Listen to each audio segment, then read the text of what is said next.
Hi there, good morning or afternoon, depending on where you are watching from.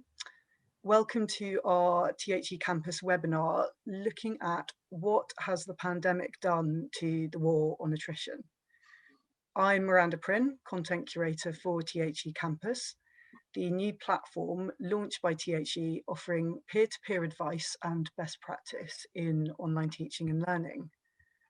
I'm here with Sally Kift, President of the Australian Learning and Teaching Fellows and an adjunct professor at 3 leading Australian universities. Jacqueline Stevenson, Director of the Lifelong Learning Centre and Professor of the Sociology of Education at the University of Leeds. And David Woolley, Director of Student and Community Engagement at Nottingham Trent University. Unfortunately, Pauline Taylor-Guy of ASA has had to cancel because she is not well, so we are down to 3, but I've no doubt there'll still be plenty to discuss between us. So welcome to our panel. And for everyone attending, if you have any questions or thoughts you wish to share during the discussion, please post these in the chat. We will keep an eye on this, but if we're unable to get to your questions, just to reassure you, we will go through them after the event and we'll use any sort of recurring themes and issues that keep coming up to inform sort of future advice content on THE Campus itself. So on to today's topic, student attrition. As we all know, student dropout rates vary a lot across different regions, but generally they remain a pretty stubborn and very costly challenge for a lot of universities around the world. Concerns have been repeatedly raised among university leaders and faculty that the shift to online learning may lead to an increase in student dropout rates. And there is sort of past pre-pandemic research that has shown dropout rates to be higher in online courses.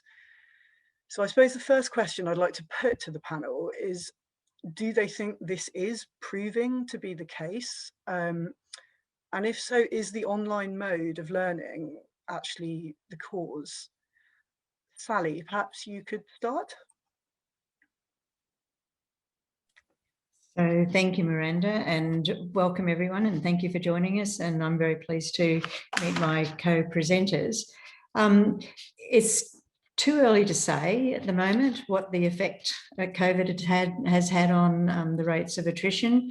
As Miranda has already introduced, it varies enormously between universities, between regions, between cohorts, even between individual campuses on university. But now that everyone's online, we don't know what's happened nationally. There have been some indications with individual institutions, and interestingly, some of the early returns are suggesting that some higher education institutions have seen their retention rates increase in the early days. Individual institutions would know better about that, slight increases. And we might wonder why that was, potentially because we're doing all those universal design for learning things that we've heard so much about the necessity of in the past. Interestingly also, just some of the institutions I've been speaking with have seen the gap narrow between what we in Australia called equity group students and non-equity group students. So in the widening participation frame. And again, that's probably because we've made everything far more accessible and it's just easier to engage. Disability practitioners have also noticed that their cohorts report noticeable shifting in many practices, attitudes and mindsets around how inclusive teaching and universal design might be better deployed. We did have a big report in Australia done by our regulator in November 2020. That's the Tertiary Education Quality and Standards Agency, TEQSA, for anyone who's interested in that, which talked about how students felt about the move online. Generally, students were quite positive about the move online and appreciated the effort that had been made by hardworking academics and students, professional staff. Unfortunately, a large number said that they didn't like the experience of learning online at all and wished to never experience it again. In many cases, those proportions of disaffected students were between about 33% and 50%. So that gives us food for thought. And they gave us a range of ideas around what worked well, flexibility in particular. The tech, when it worked, was good.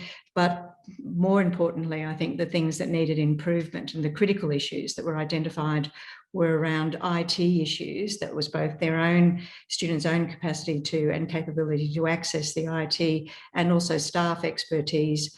The reduced sociality of the learning, the academic interaction with peers and staff, examinations and assessment changes that may not have been communicated as well as we might have hoped, that isolation and lack of engagement and reduced motivation, and then in particular disciplines where just online didn't play out very well. So that's where I might leave that, and I'd be interested to hear about what the UK experience has been. David, can you give us any kind of insight from a student kind of community engagement perspective in the UK?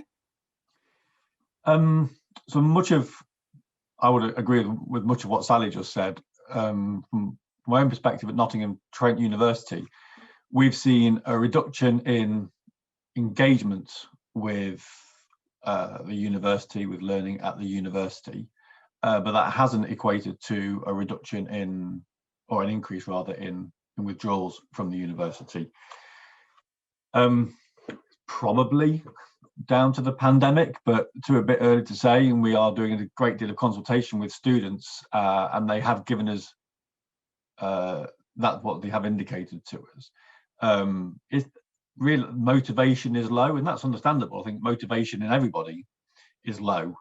I think what's interesting is the feedback we've had from the students is they don't necessarily expect us to do anything about it, or they are appreciative of everything that we are doing, but we're in a global pandemic and we can't stop it.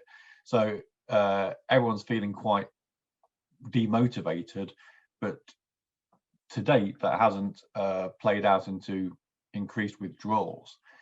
But of course, as Sally said, it is a nuanced picture. Certain groups prefer, certain students and certain demographics prefer this mode of delivery, perhaps maybe not 100% of the time, but certainly some online learning is benefiting various groups. And in certain groups who have got, particularly in our employability field, who have got good IT access, engagement appears to have gone up a little bit. So it's a mixed bag, but overall engagement down, but withdrawal hasn't increased. That's interesting. So I mean, you know, Phil, from what both of you have said, it, as you say, it's a mixed picture. It's certainly not all bad news. Clearly, from both those sort of summaries, the online learning mode does offer, you know, in many ways some opportunity. Just moving on from, I guess, online learning specifically, Jacqueline, can you perhaps, I mean, speaking to someone who's done a lot of work in the fields of equity and diversity, what would you say, away from, as I say, online learning specifically, what are the main drivers of student attrition, and, you know, what types of students tend to be most affected by it? Well, I think, as has been raised already, it's really complex. There are some broad patterns which affect certain students more than other students. So we know that younger learners may believe they've chosen the wrong course, and because of that feel that they're not particularly prepared, or they don't really know why they're doing the programme that they've ended up on, and so they lack motivation and may choose to leave for that reason. Other students, particularly those who would consider themselves to be working class, and some students from ethnic minority backgrounds, may feel that they're not fully integrated, or believe the low expectations from those around them, which again can affect motivation. We know about the financial impact of studying in higher education, and where students are having to work part-time or even full-time. There are implications for their ability to really get on top of their studies and feel that they're able to fully work at the level they would want to academically. We know that some people have caring responsibilities that might be looking after older parents or children if they're mature learners, or again, if they're working. And also we have students who experience significant stress, including mental health, poor mental health, which can be exacerbated if they also fall into the groups above. So there are particular groups who are impacted, some of those I've mentioned there, but also care leavers or those who've experienced care may leave earlier than other students, those who are estranged from their families, who maybe don't have a safety net, those who are first in their family to go to university, and Black students also as a broad group may leave earlier. But even within those, some of those people may fall into multiple categories, but also may not leave early. So it's very difficult to actually be categoric about who. You could put some prediction on who might leave early, but there will be some students who come from none of those groups who will choose to leave early, and there will be students in those groups who thrive and flourish and achieve really highly. So I think it's really important for all of us working in universities that it's helpful to have the top line figures, but I think we need to drill down, as has already been said, what's going on in our own universities and really have some clear patterns that will start to evidence what are we doing that might be affecting particular groups and what can we do to ameliorate that. Great, thank you. Sally, I know this is actually something you've also done a fair amount of research into. Just, from an Australian kind of perspective, would you add anything to that? Just a couple of things. I think there's probably going to be an iterative theme over the course of this discussion. It's all complex and nuanced and very individualized experience and the lived experience of particular students. We've got some reasonable data in Australia from national surveys around why students might consider early departure. And much as Jacqueline has just said, the top 5 reasons over the last 5 years haven't really changed. Way out in front has been health or stress at about 45%. And so that's that's an issue of concern when we know that the pandemic has exacerbated mental health and wellbeing issues. Study life balance usually comes in second. And again, I think that speaks to Jacqueline's points. And then jostling around just below that are workload difficulties, need to do paid work, and financial difficulties and personal reasons. So it's complex, and then of course institutional factors come into play around course dissatisfaction, course preference, limited engagement, student perceptions of academic staff, and the quality of their teaching. I suppose the only other thing I'd say in relation to the cohorts, which is relevant to the discussion we're having now, is we were well warned that online attrition was an issue. In Australia, there's been a deal of work done on that, and again, a fairly recent national report said that external or distance or online students were 2.5 times more likely to withdraw from higher education than internal students.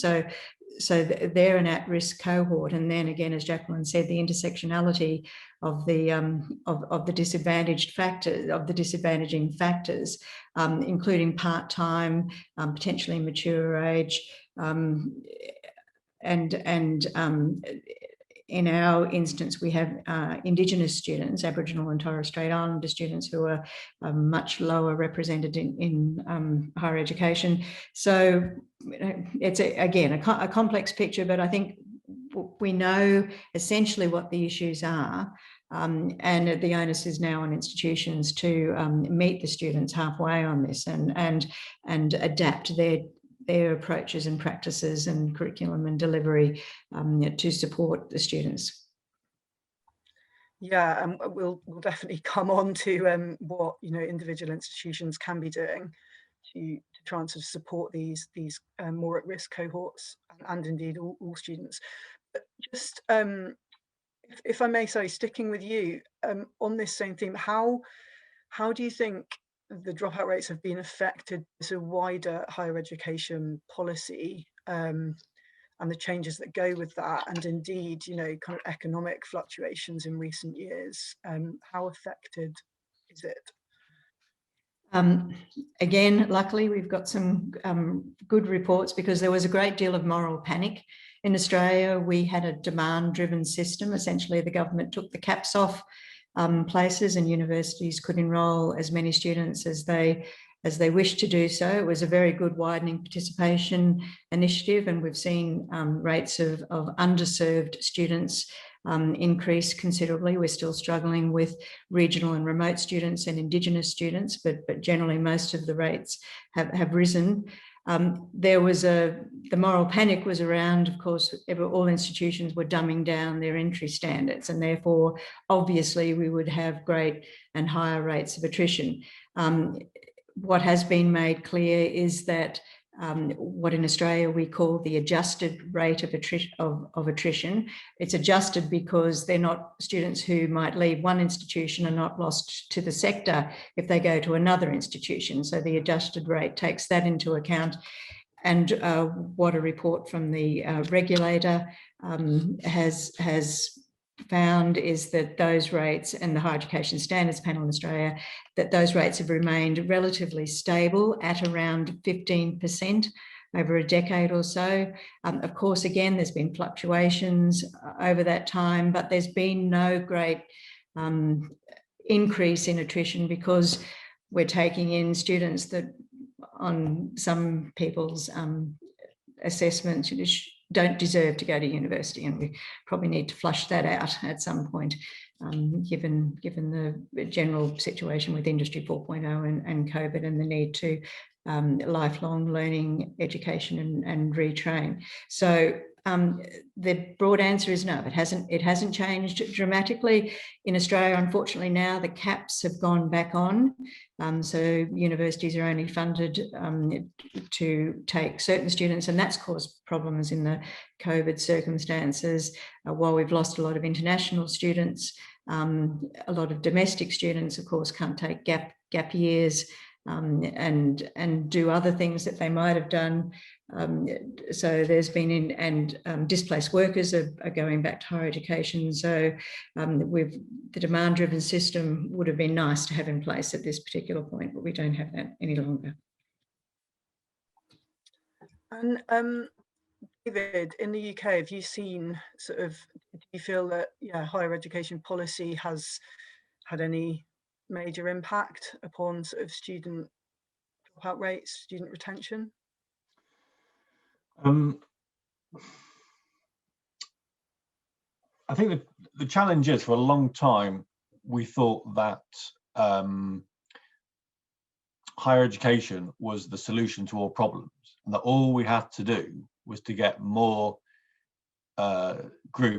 disadvantaged groups into university and everything would be fine.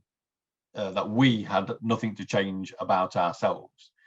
And it's only relatively recently in the UK that the widening participation agenda has shifted from access to access and participation. And if you increase the diversity of your intake, you have to make corresponding changes to your model. And that's tricky to do when you have a relatively successful model, and let's be honest, the UK model is pretty successful worldwide, but also to look at yourselves and your institution and what is it that you do that doesn't serve different groups particularly well. That's the challenge. And going back to something that was said in the previous question, who drops out? It's largely those who feel they don't belong, and many of the groups that Jacqueline and Sally listed just look at the model, look at who designed it and who's running it, and feel I don't belong here for whatever reason. So the policy of widening access is great, but that may lead to an increase in withdrawal, in dropouts. The danger is that policy is then introduced to disincentivize institutions in taking, for want of a better word, the risk on admitting students from disadvantaged backgrounds. So I'm curious to see what happens there, and it did worry me slightly last year that the concept of number caps was discussed in the UK that never actually came to pass, but that worried me slightly as well. So to clarify, when you talk about the disincentives, do you mean if universities are sort of under pressure to ensure their student retention rates are high, that may mean that they're less willing to kind of accept a wider pool of students? Is that? Yes, I mean, clearly you've got to get the balance right. Very high attrition rates is not good, but we don't want perverse incentives or perverse consequences here. And one way to address not having high attrition rates is just not to accept students who don't fit the traditional model. So the government has to strike the balance between incentivizing universities to accept students from different backgrounds and not penalizing them if they drop out. As long as they can move on to another, I think it'd be good to facilitate change. So if they have made the wrong course choice or have made the wrong university choice or whatever it is, they can change institution. If things happen in lives where you can't complete your 3-year degree, can you bank that credit and then pick it up later on, and move away from the obsession with a 3-year full-time undergraduate model would be very beneficial. Yeah. So sort of just rethinking the system is a part of it. Brilliant, thank you. Yeah, I mean, yeah, simple. On this sort of subject, really moving on to kind of what can be done to tackle and address the dropout rates and sort of increase student retention. Jacqueline, can you kind of give some ideas of, I suppose, how you think, I mean, specifically how online learning and technology can or could be harnessed to improve the issue of attrition and keep more students on board? I think it's really interesting that we've been talking about how universities have or haven't adapted to the diversity of their student body, because I think one thing that has happened with online learning is everybody's had to rethink what they do to some extent. So issues around engagement and belonging have all had to be rethought in the light of the fact that obviously there are some students that do deliver a lot of work. The Open University in the UK is obviously online, and other places have done online delivery for a long time. Most universities haven't. So they switched very quickly, and then they've had to really start to think about what does good pedagogy look like in an online space, because it's not the same at all. But beyond that, what does building a sense of belonging in an online space look like? What does engagement look like? How do we assess? How do we teach? And all of those things have had to be thought about, and where people have been able to really step back and engage with those conversations about online spaces, actually, I think that will be to the benefit of those who then come back onto campus later. One of the things that we did really early on was start to think about who is the least likely to be engaging online, because I think part of the solution that universities have thought about is to offer kit, so laptops to students, iPads and so on. But actually we know that there's evidence, I think from the University of Warwick, that just didn't make any difference really. What you need is to actually enable people to use the kit to be part of a community. So we've had to think really hard about what are our enabling structures that will allow us to think about online delivery for the hardest to reach in particular, but to make sure that all of our students are engaging, and what are the pedagogies that we're going to be employing to make sure that that's successful. One of the things that we did quite early on in the Lifelong Learning Centre, because all of our students fit into all of those equity groups that we've mentioned above, so we knew that there were going to be challenges, and we employed a number of staff to act as what we called academic advocates, who were incredibly proactive about getting in touch with students. So rather than waiting for them to maybe be not getting online or putting in mitigating circumstances applications, we had a really proactive approach to actually ringing all the students up, really finding out what was going on. And it really showed that the sort of level of unease that was actually quite easy to solve if you were there working with people very early on.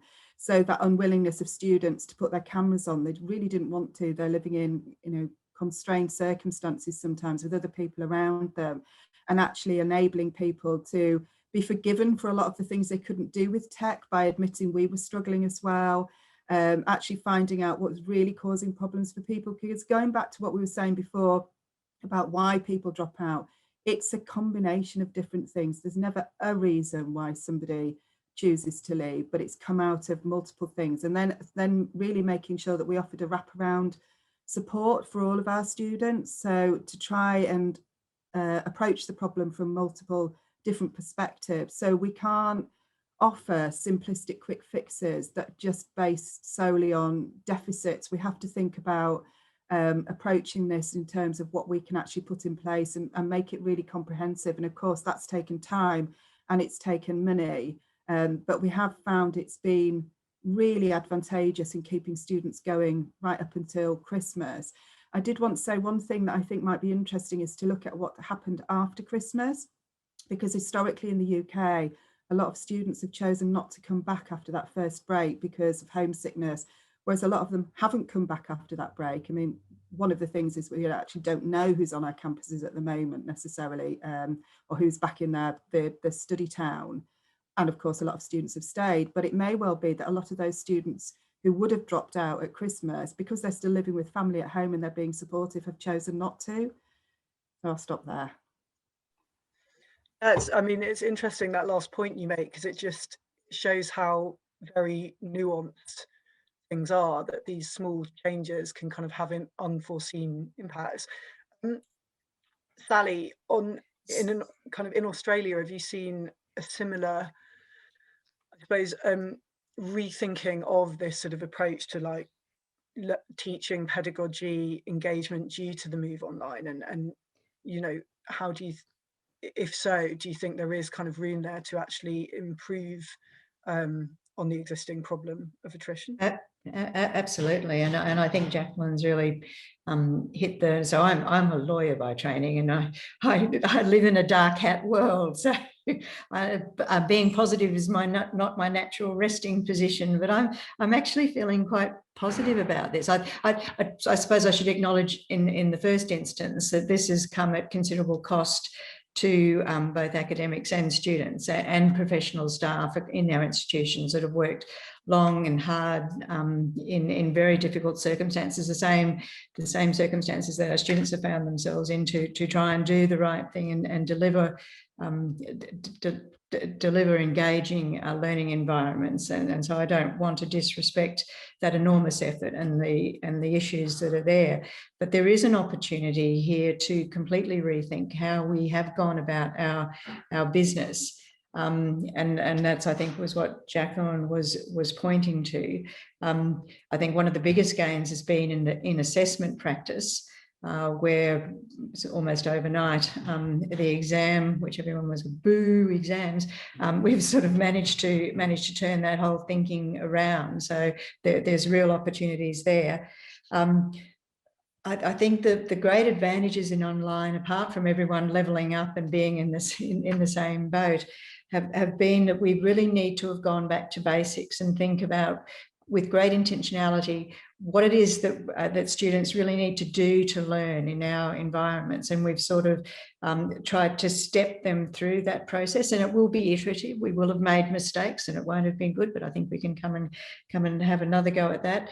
In terms of also chunking and pacing it for students, trying to establish some sort of rhythm in the week or in the learning period, and then thinking about how best to curate the material that they might use and what the learning, teaching and assessment activities might be around that. I know that's all been done in quite a rushed way, but if we do think of it as an iterative experience, and we now, and I'm not quite sure that anyone's drawing breath, but engage more carefully with our students as partners in this process. There may not have been the time to do that in the initial rush, then I think it will be quite beneficial.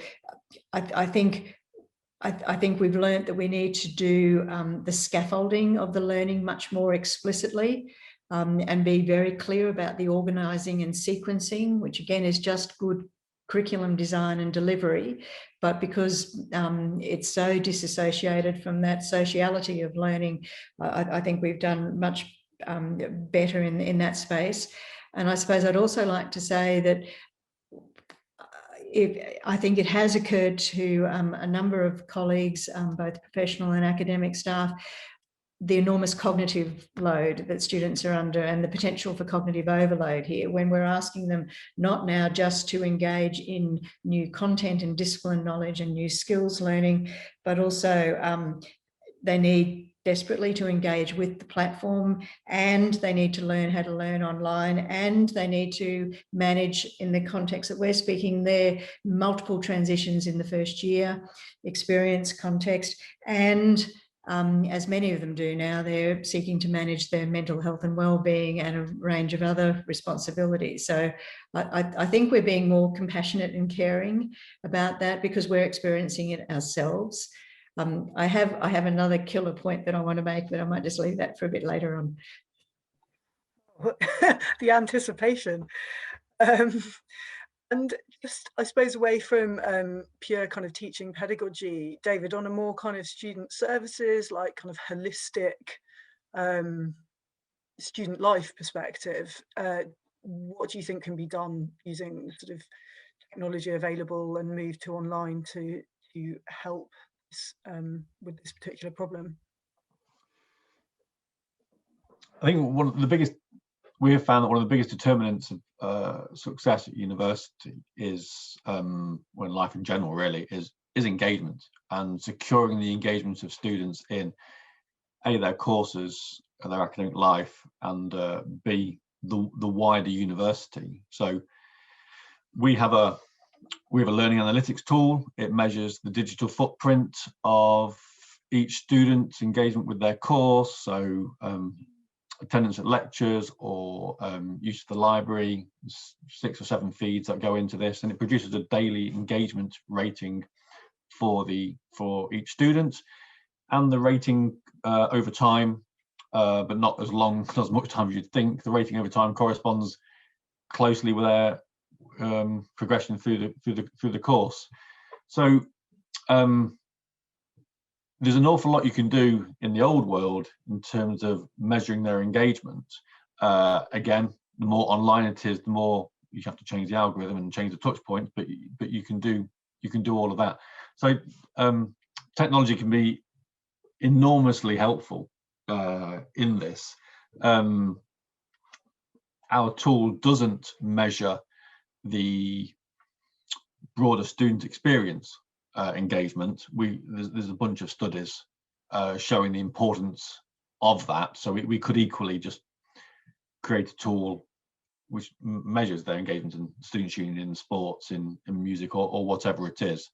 So participation in university life is critical.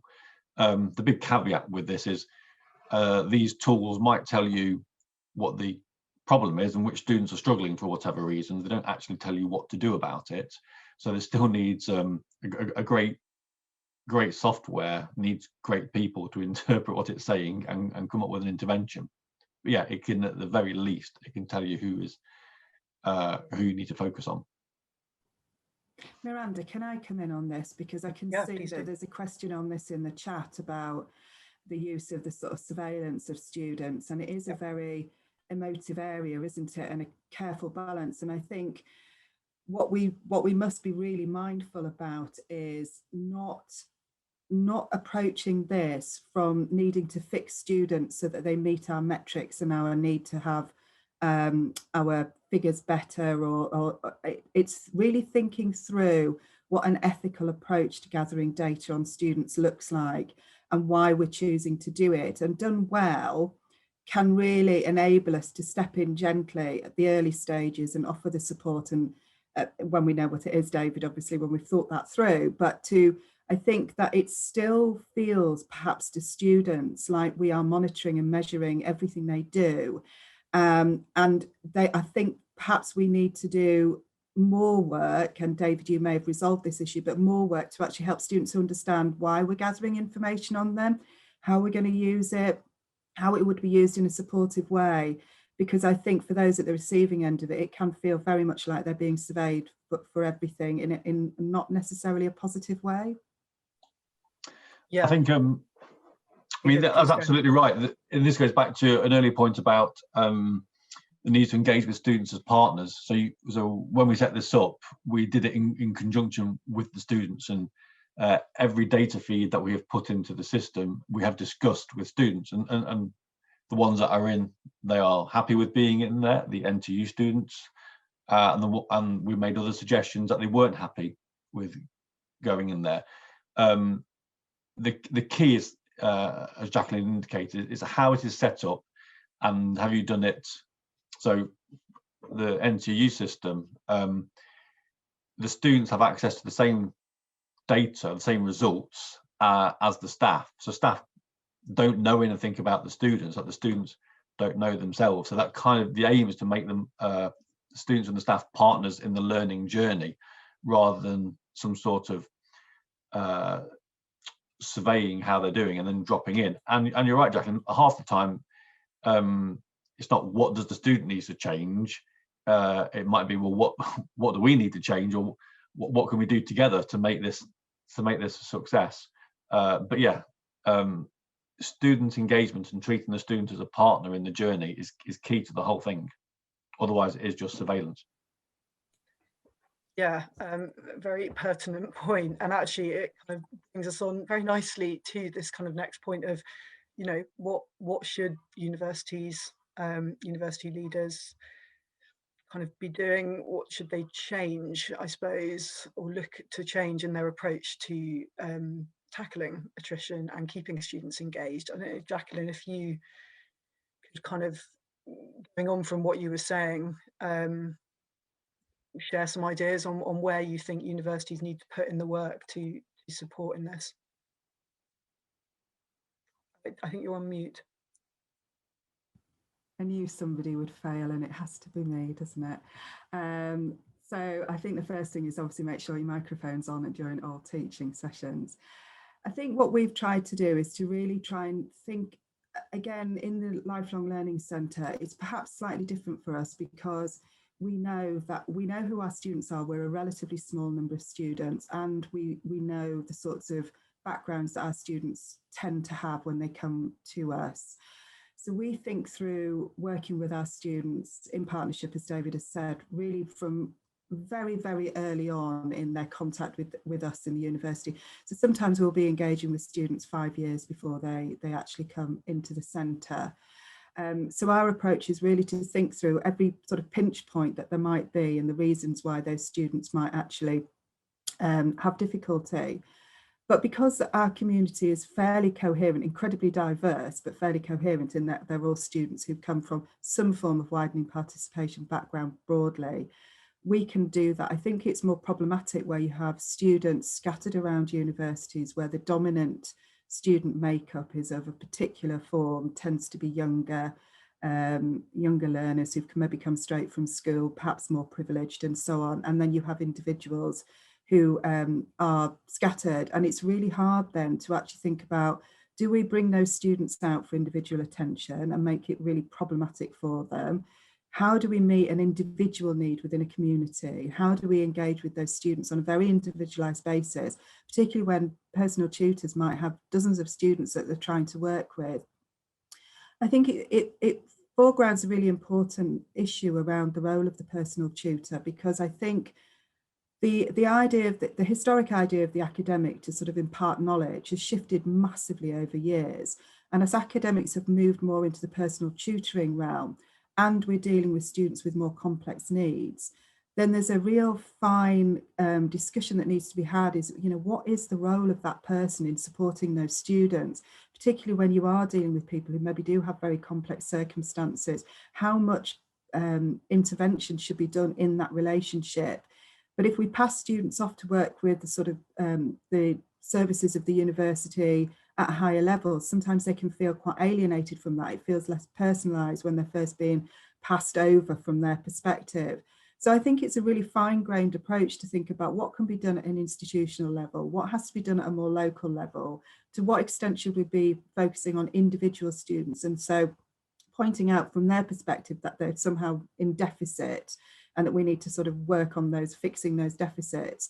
And so it's around, as David has said, developing partnerships with students, actually making sure that those hidden voices can come forward so that they're giving their perspectives, so that our work isn't dominated by the sort of majority student body, and really trying to think about what can be done from a different perspective, but then having a conversation about boundaries. And I think that's one of the issues about working in an online space, is we have to rethink the boundaries of what we do, because we've lost our sort of spatial boundaries. We've lost to some extent our temporal boundaries, in that we can have asynchronous activities going on, and as well as synchronous, that happen at all different points of the day. We may be having to, if we go back onto campus, we'll have to do more activity because we won't be able to have the same number of students in the classroom at any one time. So there'll be duplication of things. So there's that blurring of the boundaries, I think, including in the staff-student relationship, is not yet something that's been really well thought through, because we've so far been in quite a reactive mode. But I think that's the next stage.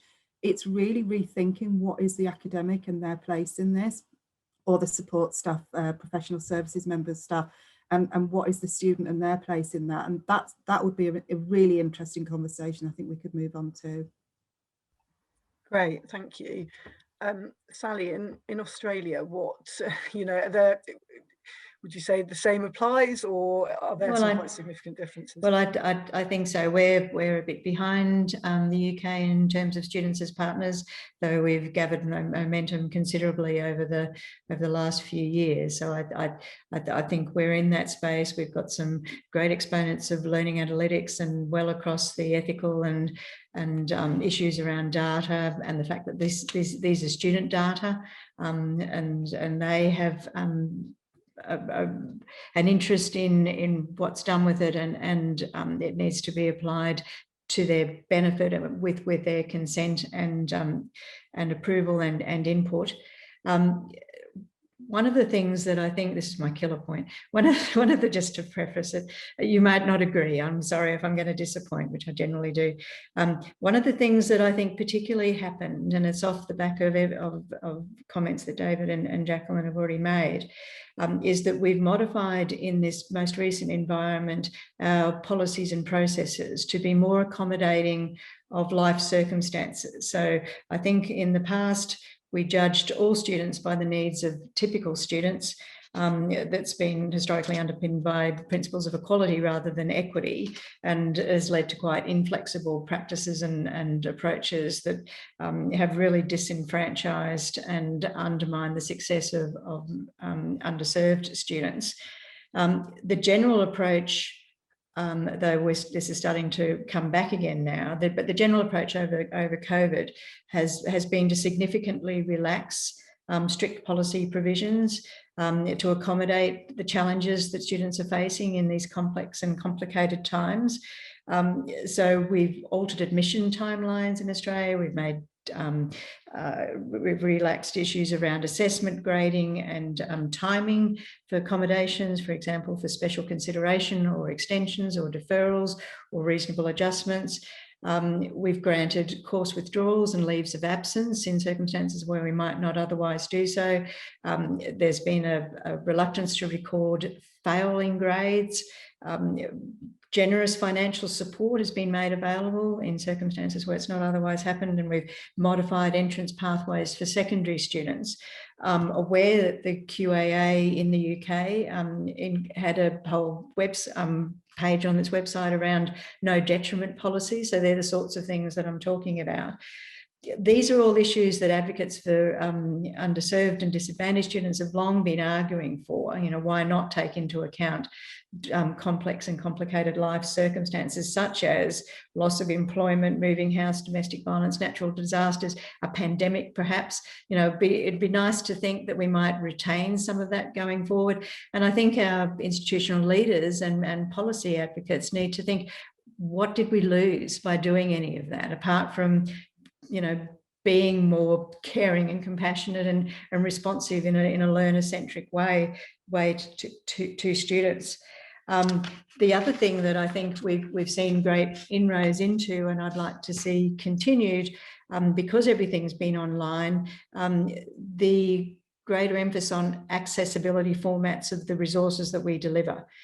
So I know certain learning management systems are easier to do this in than others. I'm not going to provide any particular endorsement of any learning management system, but providing resources in accessible formats, and students have flocked to those, whether they're suffering from digital poverty, and we haven't really talked about that much today either, but whether they're suffering because they don't have access to the hardware or to the internet or the broadband that they need.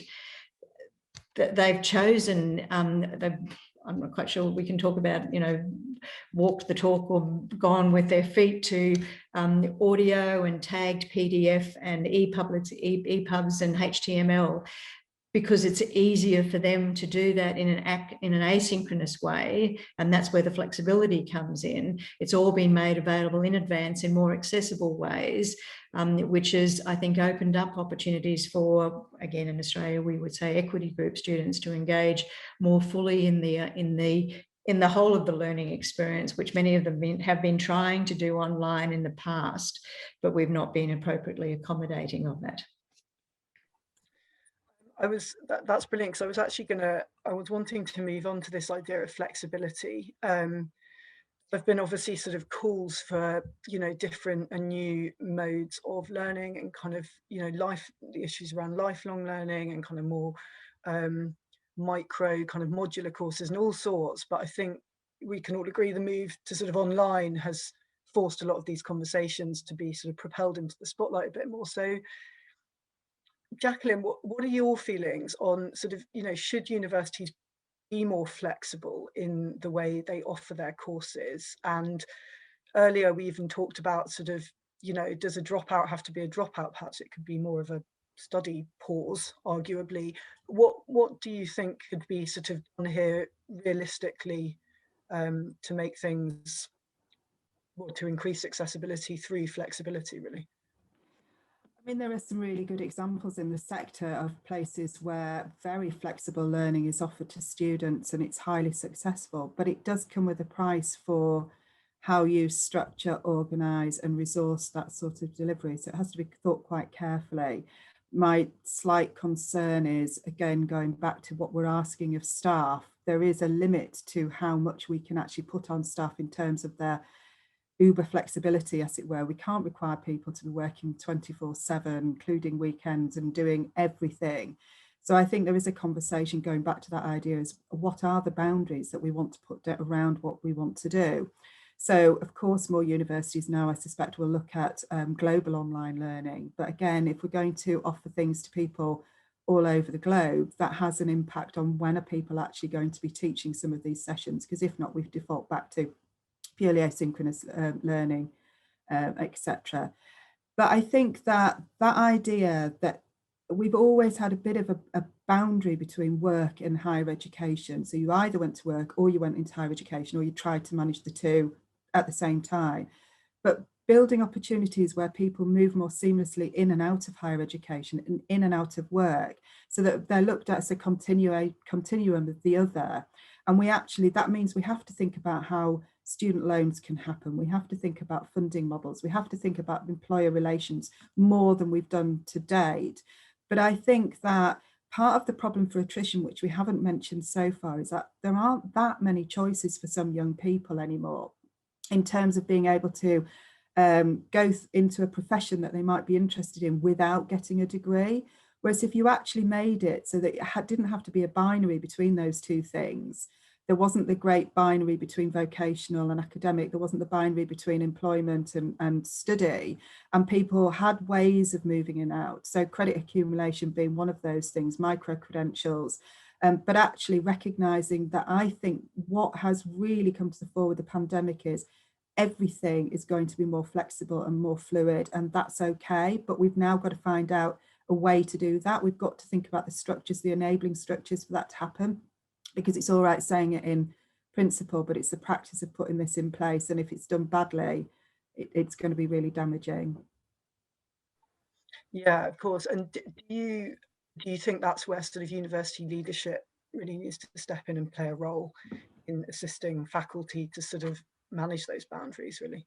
Yes, and I think they're already doing that. And again, I think it's one of the things that moving online has actually allowed space for those conversations. What does the university of the future look like? There is a slight concern for me, and maybe this is just a very personal perspective, but our ability now to maybe work on a very global platform. I hope that we don't go in and think that Western models of doing higher education are the only way to do things, that we start to build collaborations with partners elsewhere in the world rather than potentially look to take their students, because I think that would be really damaging. And I think that has to be part of the debate. How can we actually be a useful, creative partner, not do something that would undermine others in different countries who have very good higher education systems, but perhaps not the same resources to do some of the things that we might be able to do in the future. But I think those conversations are already happening, and I think they were happening a little bit before this happened, and it's just sped everything up. Yeah, I think we could do a whole separate webinar on that issue.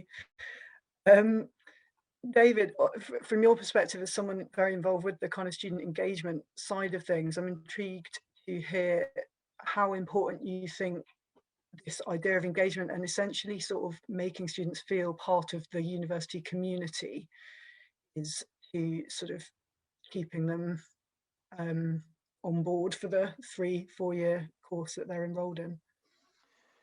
Yeah, we think it's critical. There's so we take a two-pronged approach to this. We absolutely have to not view this from a deficit point of view. So there are a whole range of changes we need to make to the model to facilitate engagement in terms of curriculum content, curriculum design, the courses that are delivered, just, you know, the micro-credentials level in the UK, level 4, level 5, that's critical.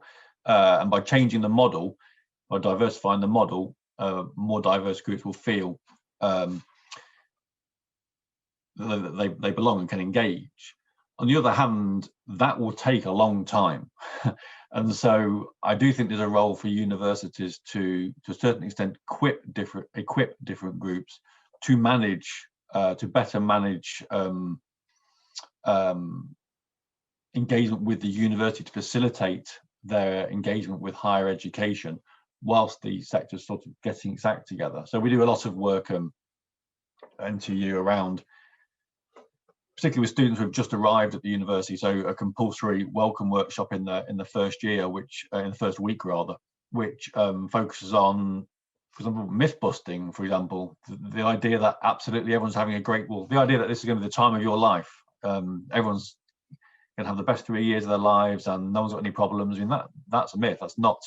A lot of students feel the pressure when they go into university. They feel that pressure and are quite disappointed if after 4 or 5 days it's not turning out to be like that. And it's a great relief to find out that half the people in the room think the same.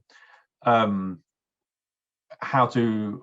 ways we have done it is, for example, last year we introduced online pre-entry modules. So how do you engage with online learning? There's the assumption, I think, that all 18-year-olds are just digital natives, and that's not actually true. Particularly not true in the sort of technologies in MS Teams and etc. that universities use. So some work needs to be done there to actually facilitate the engagement. You know, how do freshers fairs work? Yes, you need to look at they're phenomenally loud and noisy and busy, and that doesn't facilitate the engagement of certain groups, but they're never going to just disappear to be completely different. So what can we do to work with students to enable them to engage, to manage that? So I think it's a two-pronged approach. What can we change? What do we need to change about ourselves, and how can we best equip our students to manage and to facilitate their engagement? Yeah, brilliant. We've not got very long left now, so I've just got one last point that I'd like to raise or sort of query, which is really what you feel may happen sort of post-pandemic. Obviously, you know, students at the moment are undoubtedly having a very tough time, and a lot of the jobs that students would normally be taking on to sort of help finance their way through university are not available. How, I suppose, looking forward, what might the longer term impacts be? And should we sort of be more, concerned about these economic job market factors than we were before, and on the impact this may have on students' ability to sort of, get through a university course? Sally, I don't know if you want to. No, thank you for that, and I endorse if I needed to do it.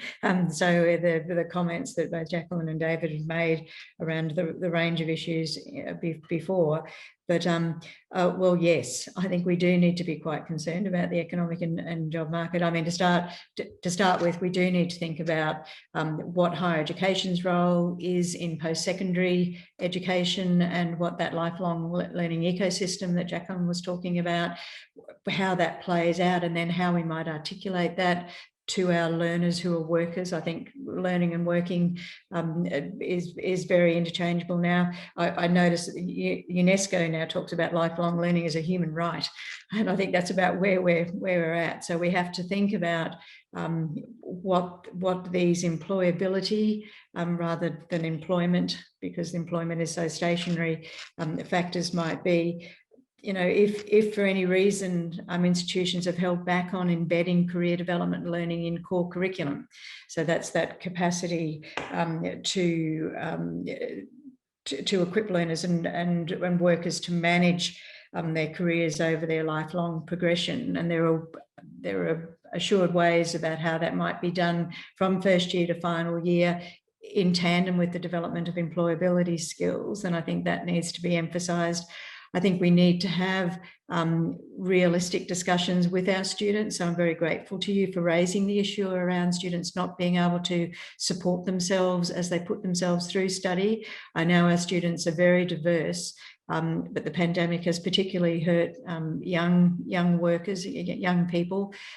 We need to be able to work with them on that and work with industry, which is what I assume your government is telling you that you need to do in higher education, certainly what our government is telling us that we need to do, though we often, it's more often phrased in terms of research and clever innovation things rather than in terms of potentially work integrated learning, but much deeper than that in terms of assuring that we're delivering and developing the skills that the modern workforce needs. I just think, digital literacy and then the wellbeing impacts of working in the digital environment. So JISC over there in the UK is right on all of that. These are all matters that we're going to have to take into account seriously. And just to return to the original discussion, there's the opportunity to have these discussions. I don't know whether it's a sad or a happy opportunity, probably more in the online environment than we necessarily had in the face-to-face environment. So I saw one of the questions in the chat about reading, how difficult that is online. There are mechanisms that we can develop and resources that can be, and David's mentioned some of them, that we can push out to students and then have them having those discussions that might not otherwise occur in the online environment. So that was a long-winded way of saying yes, we do, and employability has always been very important, but no more so even than now. And it's just a matter of us all agreeing what that looks like over the lifelong learning ecosystem. And as David's already indicated, how we might be able to facilitate movement between sectors and in and out of work, giving, as Jacqueline has already said, due credit and recognition for prior learning, but also for life experience. So our recognition of prior learning mechanisms need to really ramp up and be far more adaptive and flexible and agile than they currently are. Brilliant, thank you. Well, we are very nearly done, so I would just like to end in asking each of you, just very quickly, because we've only got a minute left, for, I suppose, your kind of key takeaway or the most important thing that you feel either universities or individual academics could be doing to keep students on track, to keep them engaged. Jacqueline, do you want to kick off? I think I would just say we've got to not just privilege agency and neglect structure. We have to avoid simplistic quick fixes based on individual deficit, but also going back to the points that have just been made about future skills. I think we should continue to think about whether we're making normative assumptions about what and how skills and attributes are understood and valorized, because otherwise we'll continue to sort of perpetuate the types of students who get privileged in relation to some of those conversations about what's valued by both universities and employers. Great. And David, do you have a quick sort of key takeaway on this? It's personal, it's individual. There are people, real people with complicated circumstances behind the stats. And when it's important to remember that. Great. And lastly, Sally. And I would just say act or continue to act with great intentionality, care and compassion, both for ourselves and for our students. Great. Well, thank you all so much for joining us today. There's been so many kind of interesting points raised there, lots of food for further discussion. And yes, I hope to see you all again soon. Thank you very much.